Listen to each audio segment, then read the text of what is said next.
Have you ever heard what it sounds like when the heart of a giant suddenly stops beating after almost 90 years?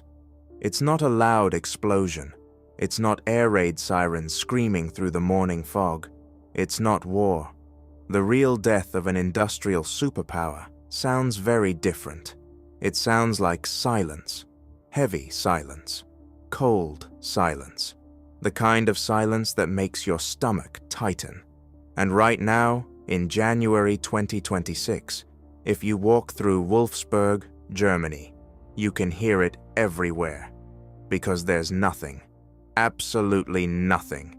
Just a few years ago, this place sounded alive. Giant metal presses pounding day and night. Robots moving non-stop. Conveyor belts running like veins through the entire factory. This was the heart of German industry. The Volkswagen plant. The biggest car factory on Earth. For decades, people saw it almost like a temple. A place where German engineering turned steel, plastic, and raw materials into machines the entire world respected. But today, it feels dead. The buildings are dark. The machines are covered in dust.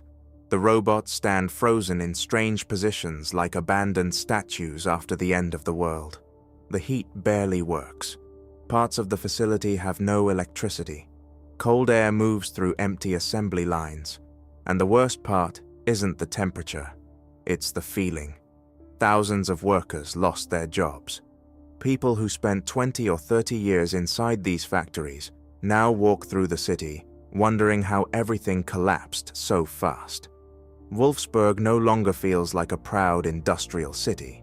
It feels like a ghost town. For years, the world believed Germany was untouchable, the economic engine of Europe, the country that always stayed strong no matter what happened. Made in Germany wasn't just a label. It was a promise, quality, reliability, precision. But now look at reality. That famous label is starting to feel more like writing on a tombstone. Germany's industrial power didn't die because of bombs or invasion. It died slowly, from political mistakes, from arrogance, from leaders who believed success would last forever. And now, the entire system is starting to crack. What's happening in Wolfsburg isn't just about one factory shutting down. It's the beginning of something much bigger. Because when the heart stops beating, the rest of the body starts dying too. And the silence spreading through Wolfsburg today may soon spread across all of Germany, from Hamburg to Munich, because the German miracle is ending. And deep down, more and more people are starting to realize it. So how do you destroy a superpower without firing a single shot?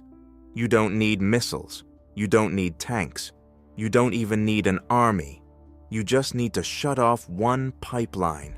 And wait, that's exactly what happened to Germany, because the real collapse started with energy. For decades, German industry survived on one thing: cheap energy, especially cheap Russian gas. Factories, steel plants, chemical companies, heating systems, electricity, everything depended on it. It was the blood keeping the entire system alive. Then came the breaking point, September 2022.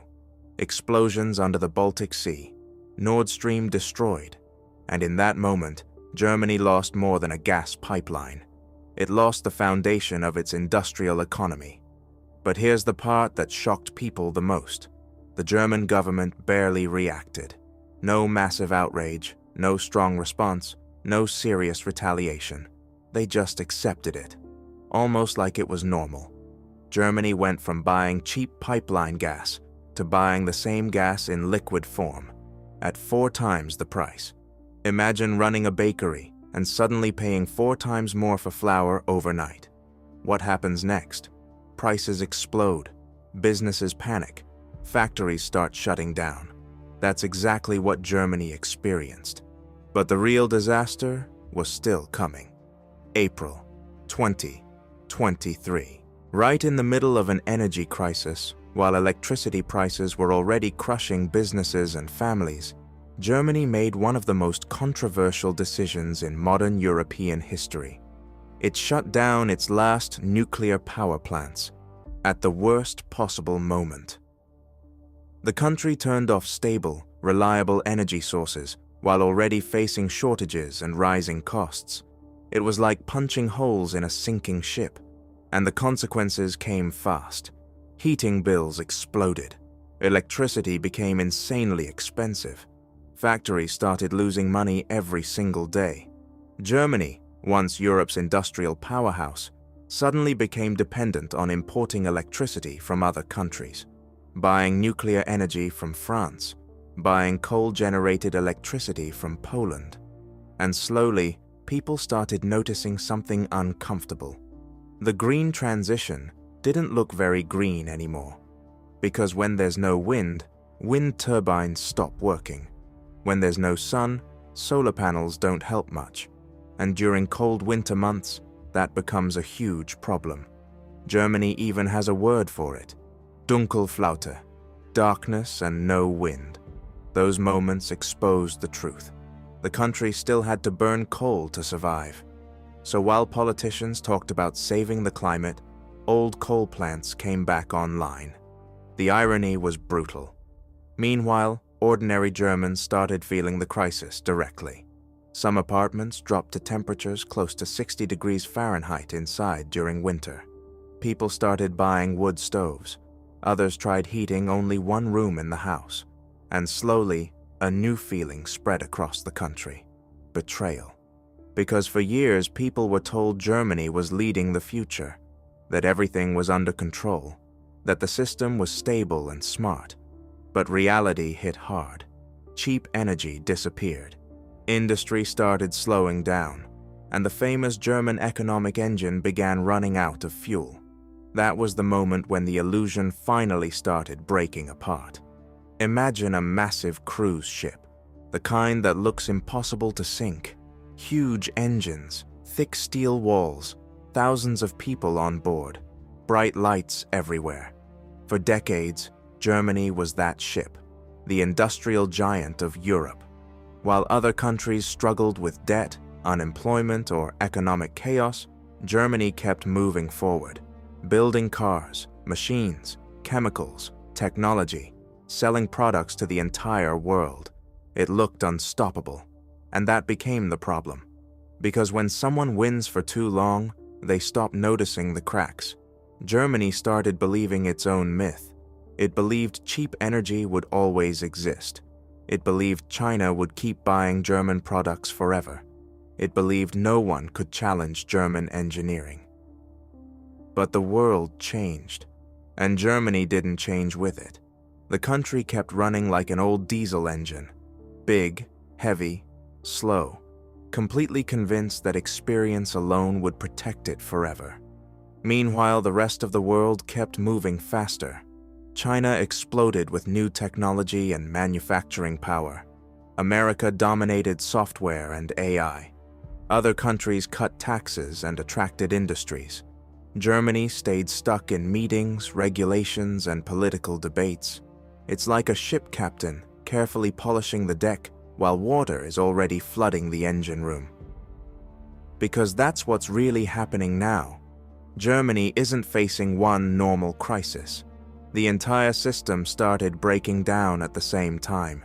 Energy problems, industrial decline, political paralysis, aging infrastructure, demographic collapse, everything together.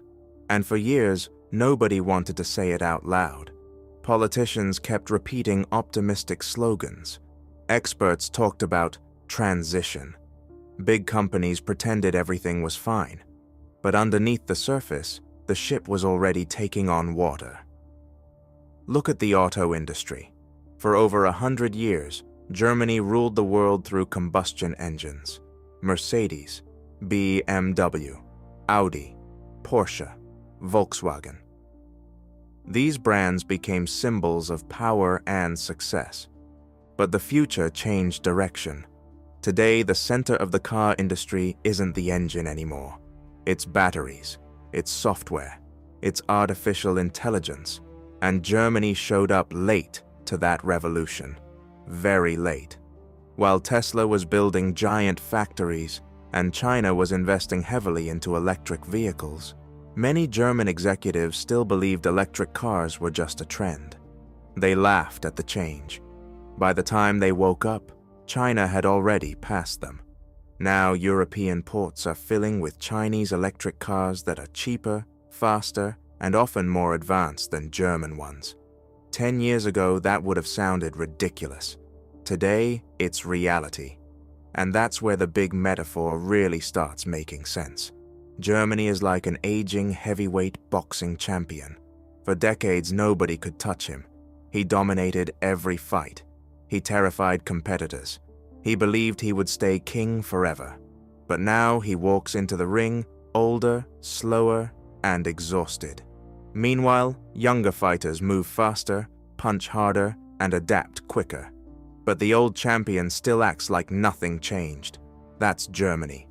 The country still talks like an industrial superpower, while slowly losing the abilities that made it powerful in the first place. And the biggest problem isn't only economic, it's mental. Germany became too comfortable. The system became so stable, so rich, and so proud of itself that it lost the ability to react quickly. Bureaucracy grew everywhere. Opening businesses takes forever. Building infrastructure takes years. Every project gets buried under regulations, permits, and endless paperwork. Meanwhile, other countries simply move faster. And in today's world, speed matters more than ever. Technology changes overnight. Industries evolve constantly. Global competition never stops. Germany still behaves like the world moves at the speed of the 1990s. And you can already see the consequences everywhere. Train systems breaking down. Internet speeds lagging behind. Bridges falling apart. Factories shutting down. People are starting to notice something strange.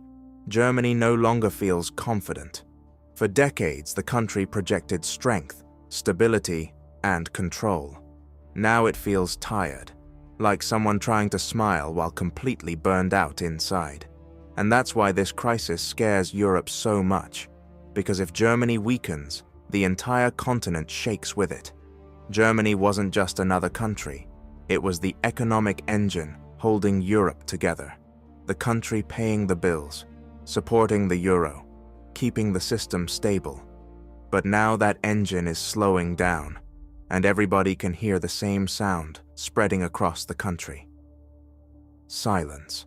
The same heavy silence filling empty factories in Wolfsburg.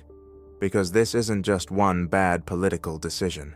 It's a system that stopped understanding the modern world. And when a giant loses touch with reality, the fall is usually brutal. When a building starts collapsing, there are always warning signs first. A small crack in the wall, then another one. Then doors stop closing properly, pipes begin leaking, and one day, the entire ceiling comes down. That's exactly what's happening in Germany right now. The problem is no longer one single crisis.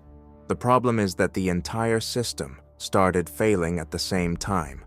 Energy, industry, infrastructure, politics, bureaucracy, everything. And the craziest part is that for years, most people pretended not to notice, because Germany always had this image of perfection. The country where trains arrived on time, institutions worked properly, and the government looked like a perfectly engineered machine. But that image no longer matches reality. Today, Germany feels more like an old computer trying to run modern software. Everything is slow. Everything freezes. Everything takes forever. Take bureaucracy as the simplest example. In Germany, building almost anything can take years of approvals. Opening businesses, expanding factories, installing energy infrastructure. Every process gets buried under paperwork and regulations. Years. Meanwhile, China builds entire industrial zones in months. Germany became obsessed with rules. Every decision needs endless reviews. Every project gets delayed. Every change creates another committee. The system became trapped inside itself. And in the modern world, that's deadly. Because today, speed matters more than ever. Technology changes constantly. Markets shift quickly. Industries evolve overnight. The countries that move fastest survive. Germany no longer moves fast.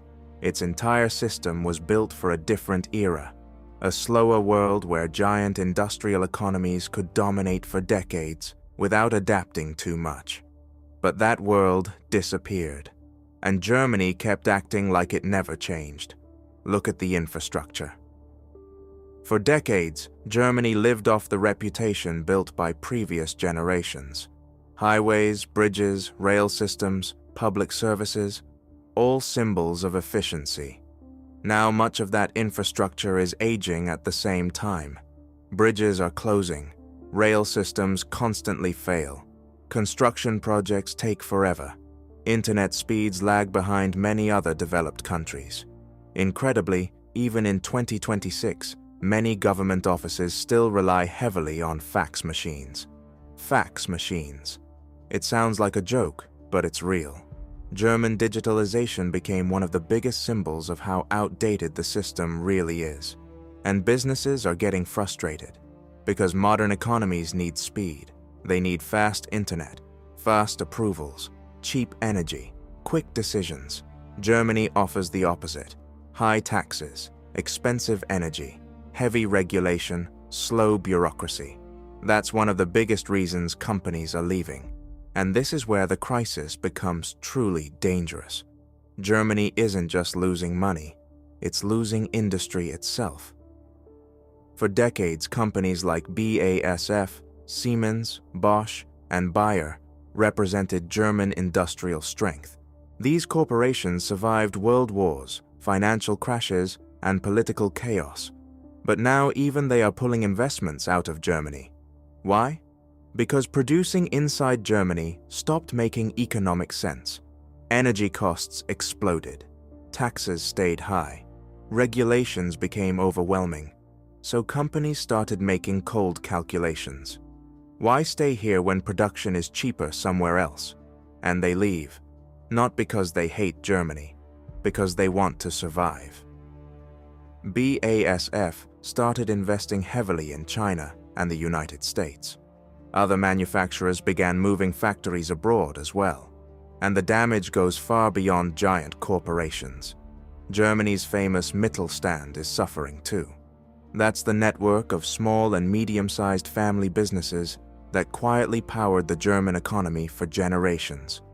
These companies made specialized tools, machine parts, industrial equipment, often becoming world leaders in tiny industries nobody outside Germany even noticed. Many existed for over 100 years, passed down from grandparents to children. Now many are shutting down. Owners look at electricity bills and realize they simply cannot continue. Imagine spending your entire life building a company, only to discover your own country's economic system is slowly suffocating it. That's happening everywhere. And when factories close, entire regions begin dying with them. Restaurants lose customers. Local suppliers collapse. Transport companies shrink. Young people move away. You can already feel the mood changing in many industrial cities. The buildings are still there. The stores are still open. Cars still move through the streets. But underneath everything sits this strange feeling of exhaustion, like something important already broke. And meanwhile, the government looks completely unable to respond properly. Germany's political coalition often feels less like leadership and more like constant internal fighting. Every major decision turns into weeks or months of arguments.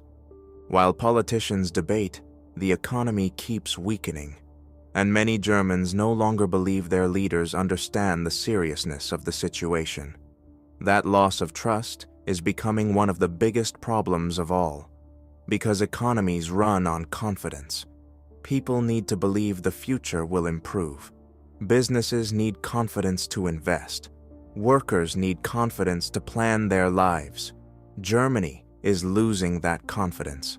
And once that process starts, it becomes very hard to reverse, especially because the country is also facing another massive problem at the same time: demographics. Germany is getting old very fast. Every day, thousands of experienced workers retire. But there aren't enough young workers replacing them. Factories struggle to hire. Hospitals lack staff. Transport systems lack drivers. Skilled labor shortages are everywhere.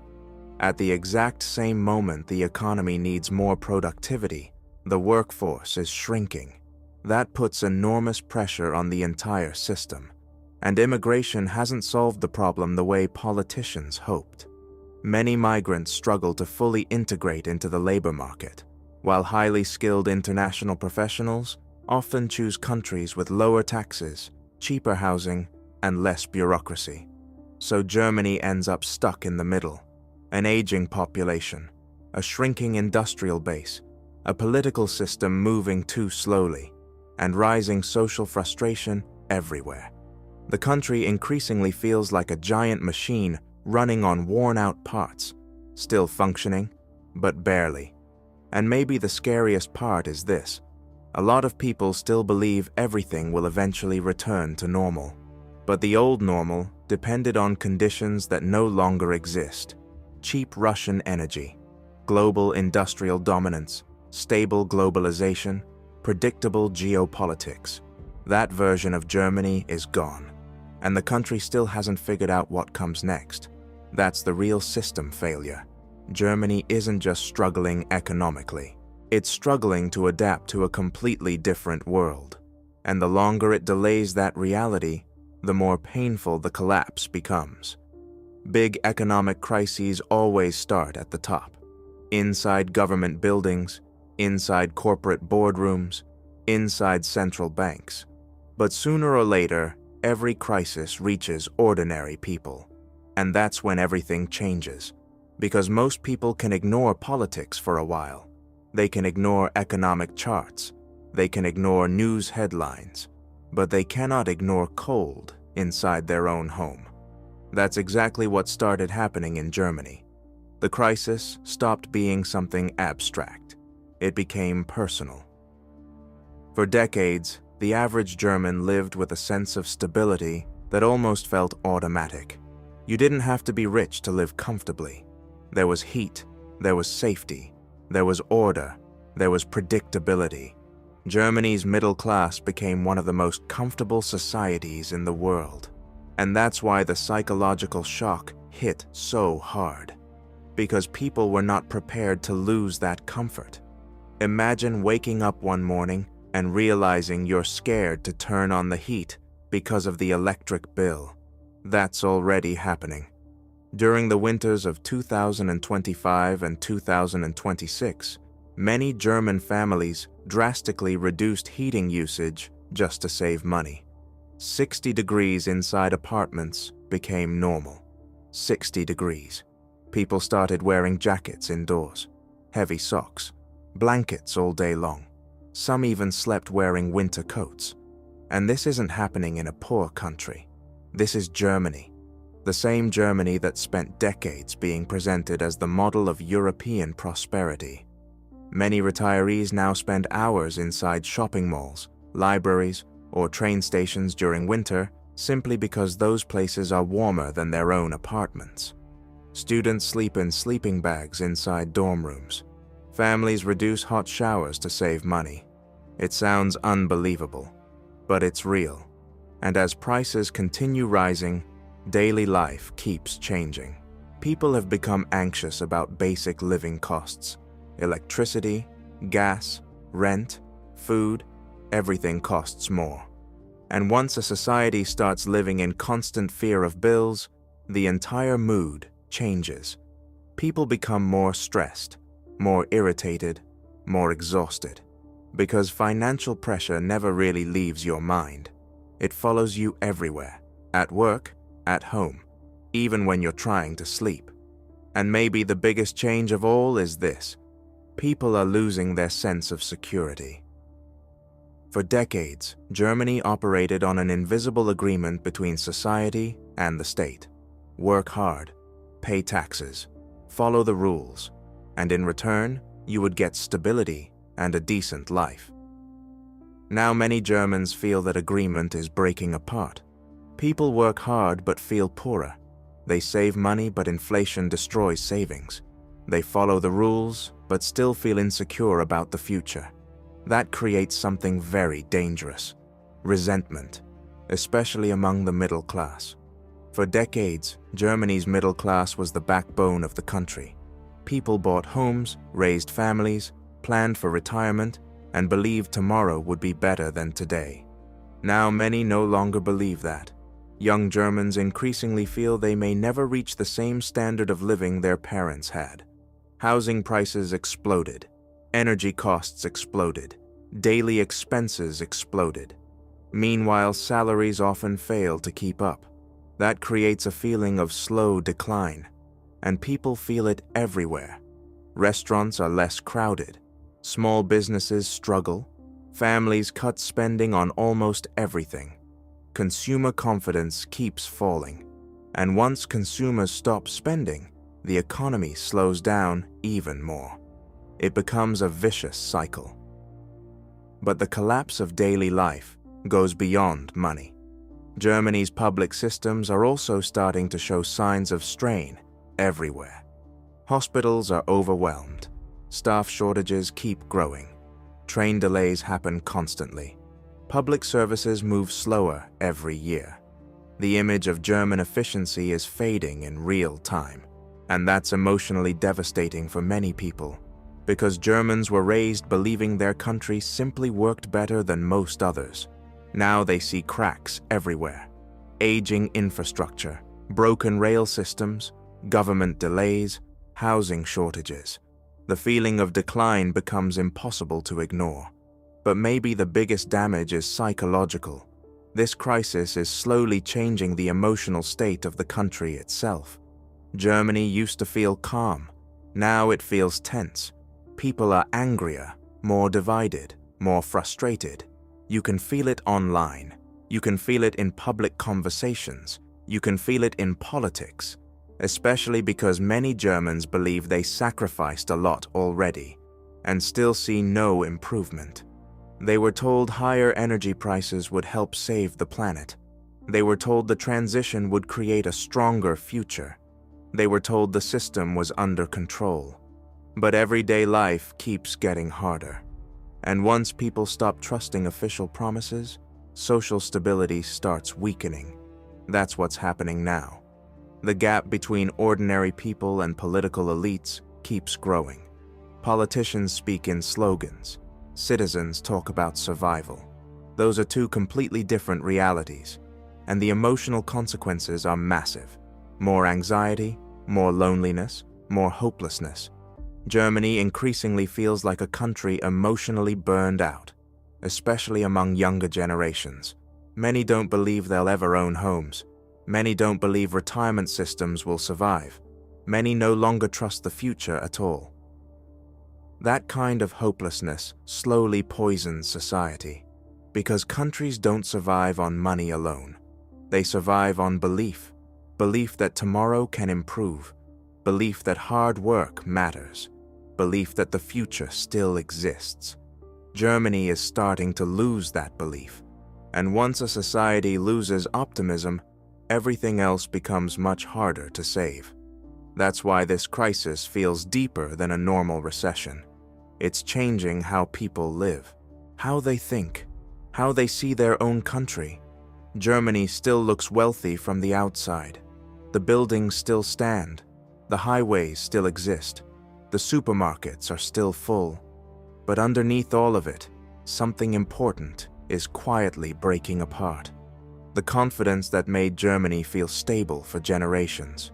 And once that disappears, rebuilding it may take far longer than anyone expects. Every major collapse eventually leads to the same question. Who caused this? Because factories don't shut down by themselves. Energy prices don't magically explode overnight.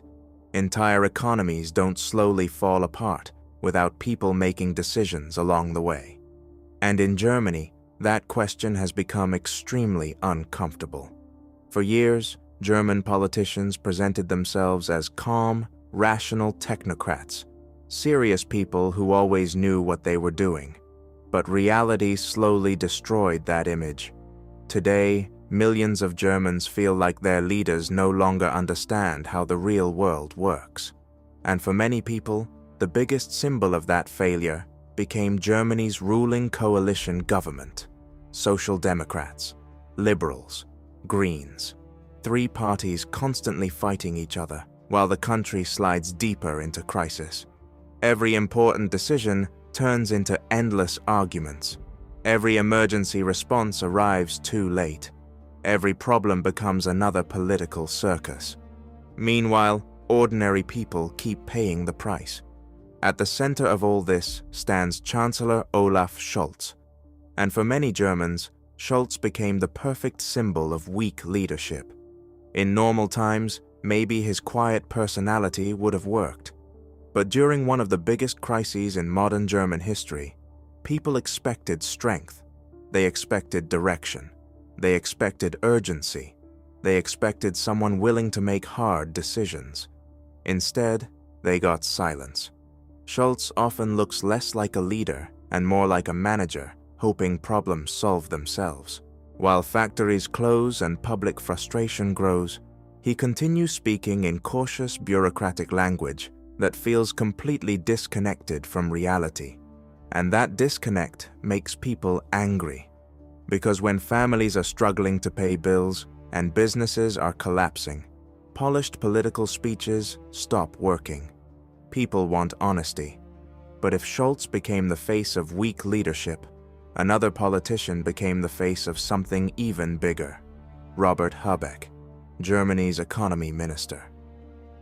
For millions of people, Habeck represents the ideological obsession that helped push Germany deeper into crisis. Habeck and the Green Party promised a clean, modern, climate-friendly future.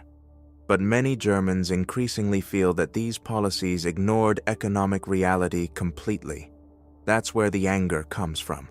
Because talking about saving the planet sounds very different when ordinary people can barely afford heating. And nowhere was that anger stronger than around Germany's heating laws. Suddenly, millions of homeowners realized they could eventually be forced to replace existing heating systems with expensive heat pumps, in some cases costing $30,000 or $40,000. For many middle-class families and retirees, that number sounded insane.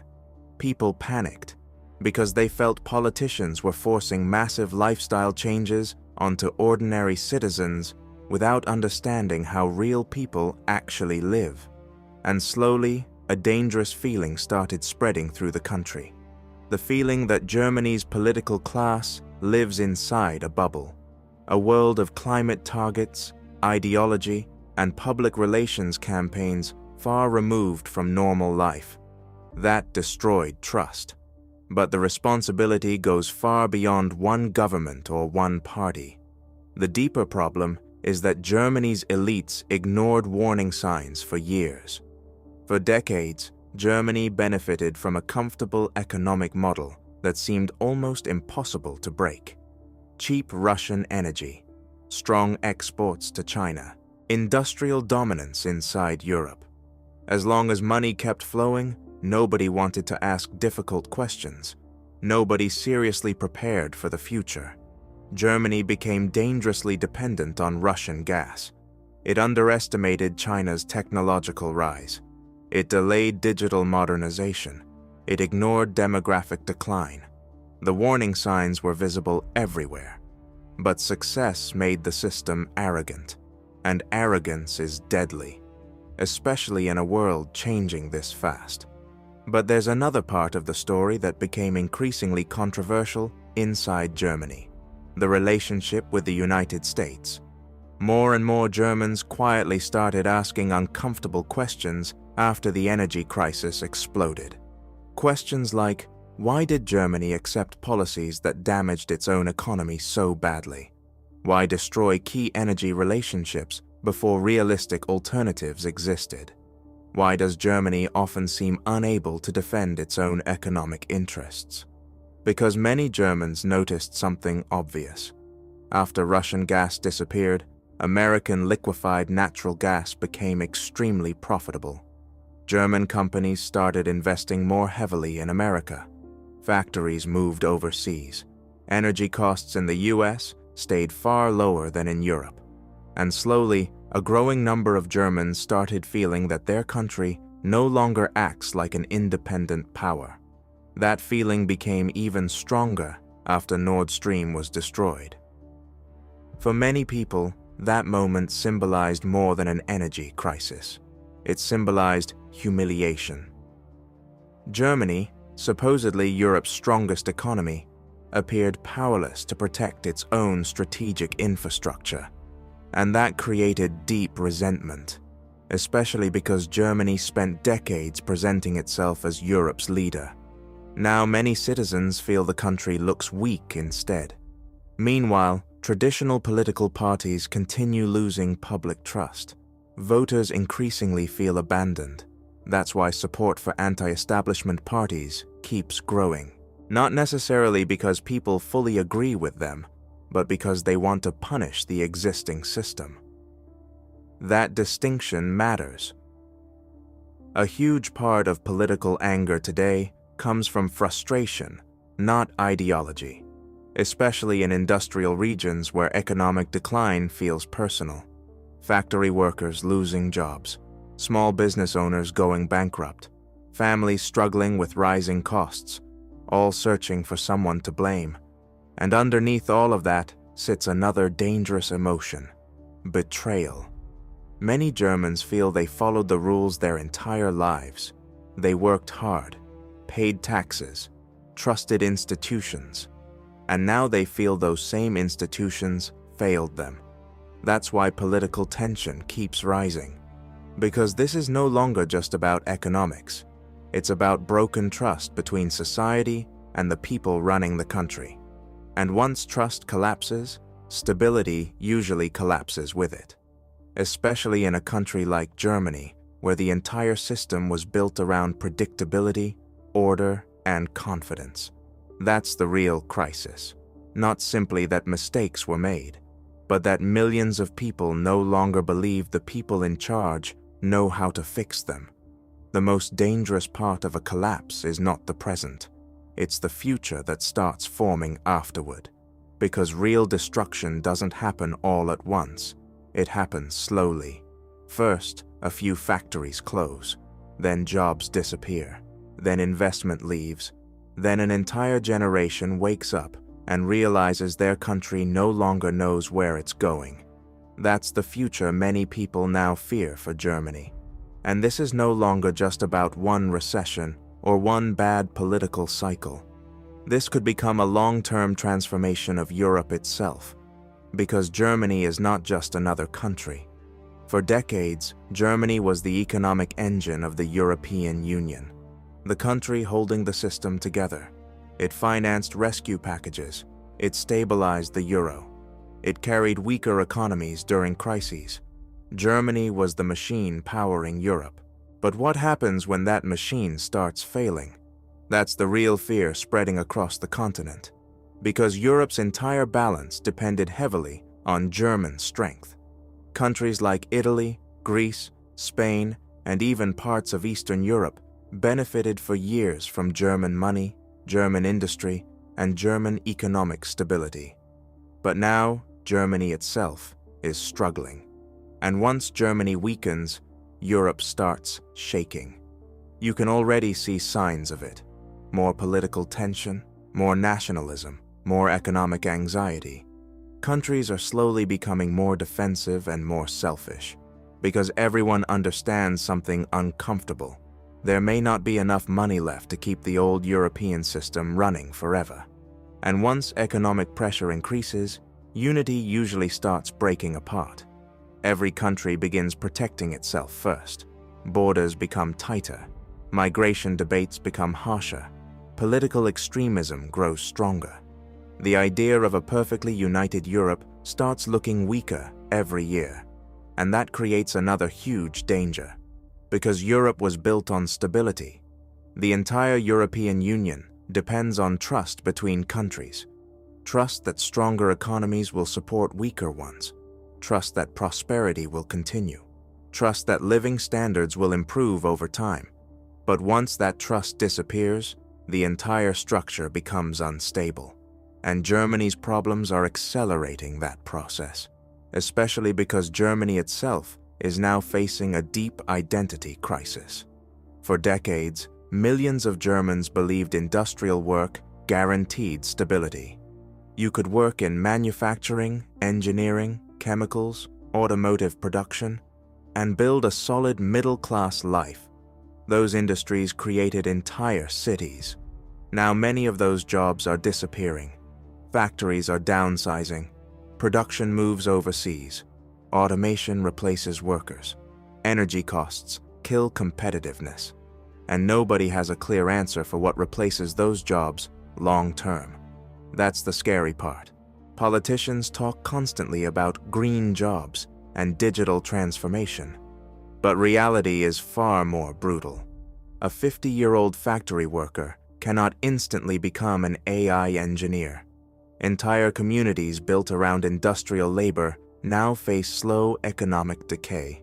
And when people lose economic purpose, political anger grows fast. That's why anti-establishment parties are gaining support across Europe, not just in Germany, because long economic decline destroys the political center. Moderate parties lose credibility. Frustration grows. People become more emotional and more radical. History has shown this many times before. Economic fear changes societies. And there's another problem quietly growing underneath everything else: demographics. Germany is getting old very fast. Retirees are increasing. The workforce is shrinking. Birth rates remain extremely low. That creates enormous pressure on the future economy, because fewer workers will need to support more pensioners, more healthcare costs, and larger welfare systems. At the exact moment Germany needs growth and innovation, its population is aging rapidly. That's a dangerous combination, especially if economic growth stays weak. The pressure on public finances could become overwhelming within the next decade. Pensions, healthcare, social support systems, everything becomes harder to sustain.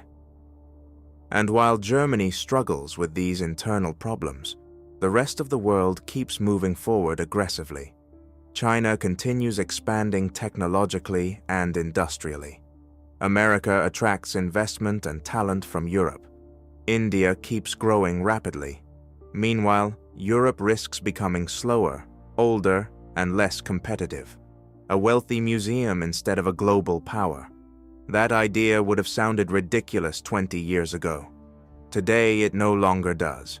And maybe the darkest part of all this is what happens psychologically to society.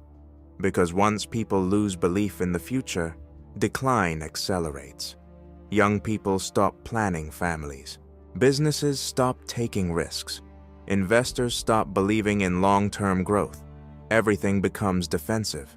People stop building. They simply try to survive. That's one of the biggest signs of civilizational decline. And Germany increasingly shows those symptoms. A country that once symbolized confidence now increasingly feels exhausted. Not physically destroyed, not yet, but emotionally tired. And there's another major risk growing in the background: security. For decades, Europe relied heavily on American military protection while reducing its own military readiness. Germany especially allowed its military capabilities to weaken significantly over time. Many Germans now openly question whether the country could even properly defend itself during a major geopolitical crisis. And in a world becoming more unstable every year, that uncertainty matters, because the global order is changing. Competition between major powers is intensifying. Energy conflicts are growing. Economic wars are becoming more aggressive. And Europe looks increasingly vulnerable inside this new environment, especially a weakened Germany. That's why more people are beginning to describe this moment as the end of an era, Because Europe spent decades living inside a historical bubble. Cheap energy, global stability, strong industrial dominance, reliable economic growth. That world is disappearing. And the new world looks much harsher, more competitive, more unstable, less forgiving. Germany built its entire modern identity around being efficient, productive, and economically dominant. But now the country faces a terrifying possibility. What if that version of Germany no longer exists? What if the old industrial superpower cannot come back? That's the question sitting quietly underneath everything now. And nobody truly has an answer. Because sometimes civilizations don't collapse in one dramatic moment. Sometimes they simply become weaker year after year, until one day people suddenly realize the golden age ended a long time ago.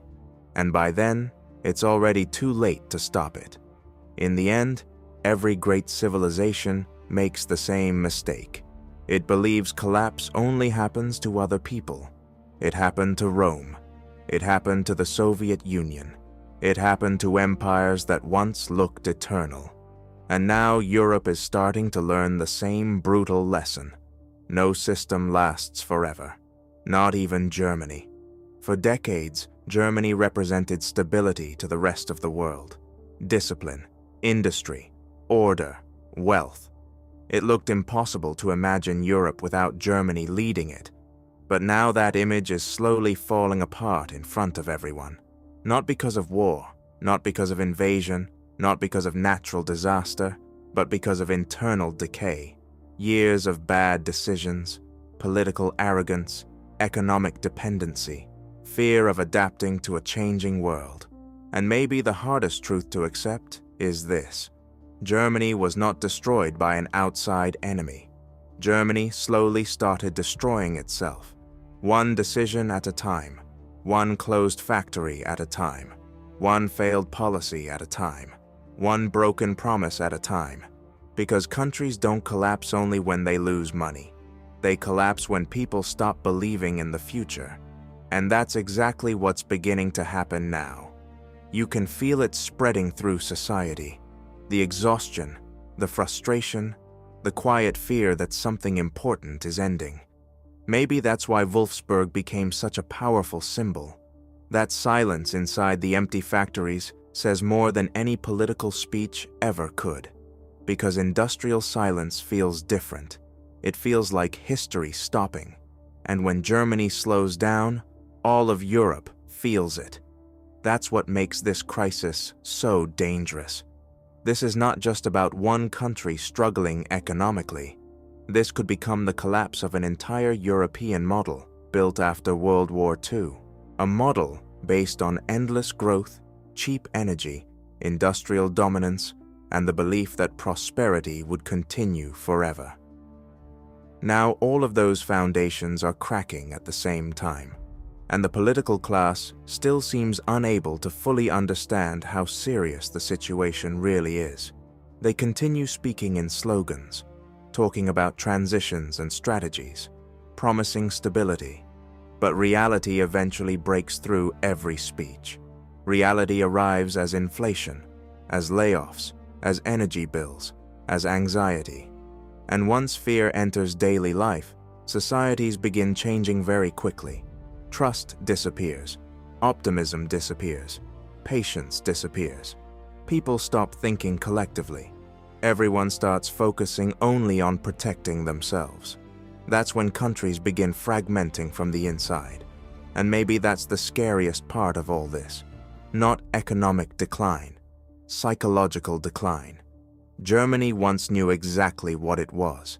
An industrial superpower, Europe's economic engine, a symbol of reliability. Now millions of Germans no longer feel certain about anything. They don't know what jobs will exist in 10 years. They don't know if pensions will survive. They don't know if the economy can recover. And when a nation loses confidence in itself, dangerous things usually follow.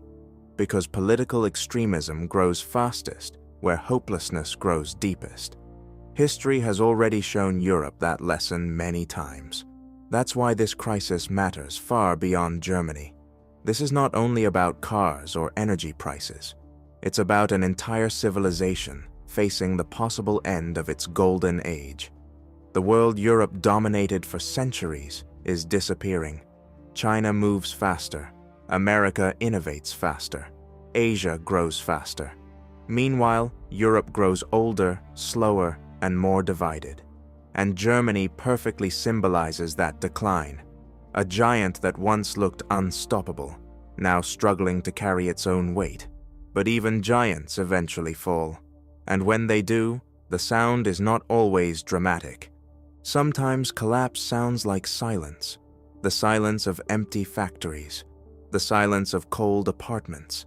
The silence of people quietly realizing the future may never look the way they imagined. Maybe one day, tourists will walk through abandoned industrial zones in Germany turned into museums. Guides will talk about the old days when German engineering ruled the world, and younger generations will listen almost like it's ancient history, because that's how decline works. Even the strongest civilizations seem permanent, right before they begin collapsing. And maybe that's exactly what Europe is witnessing now. Not a temporary crisis, but the slow end of an entire era. The curtain is starting to fall, and the silence spreading through Wolfsburg may only be the beginning.